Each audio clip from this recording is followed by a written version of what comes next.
Hi everyone, my name is Kat, and today we're introducing Tinkercad Codeblocks. Codeblocks is a great way to introduce or continue building a foundation in coding knowledge.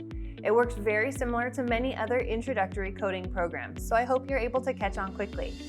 A good way to think of coding is creating a step-by-step instruction for the computer to complete. They can be super simple or get really complicated. There's a lot of things in our daily lives that use coding, like personal electronic devices, stoplights, and video games.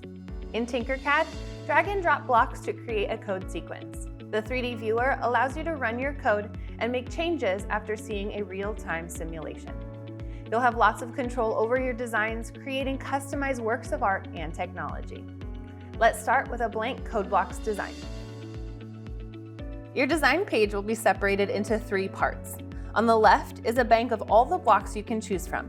In the center is where you'll create your code sequences, and on the right is the simulated work plane.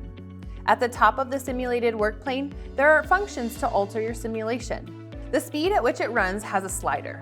You'll also see a play button, the black triangle, to start a simulation of your entire code. To the right of the play button is the step play button. This will start your simulation 1 block at a time. This is great for getting a detailed understanding of each block as your code runs. Click the icon each time you want to move forward 1 step in your code. The next icon you'll see is the reset arrow. Use this when you want to start the simulation over or to clear the simulation screen. After you have created a code sequence, you may want to share it with your teachers or friends. The export and share functions will allow you to do that. Let's get started looking at some of the shape blocks. To bring a shape into your code, simply click and drag it to the code sequencing workpage.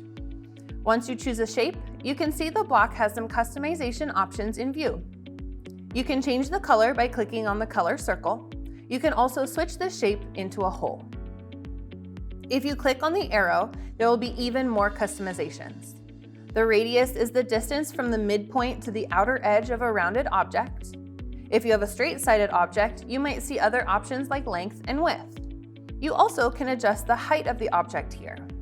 With all of the shapes, it's great to make changes to see what happens.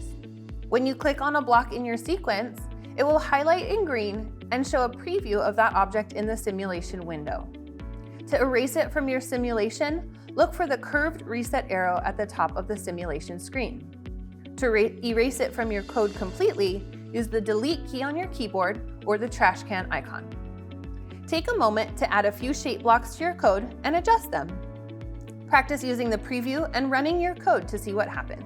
To find out how to move your objects, come back for the rest of the Tinkercad Codeblocks series.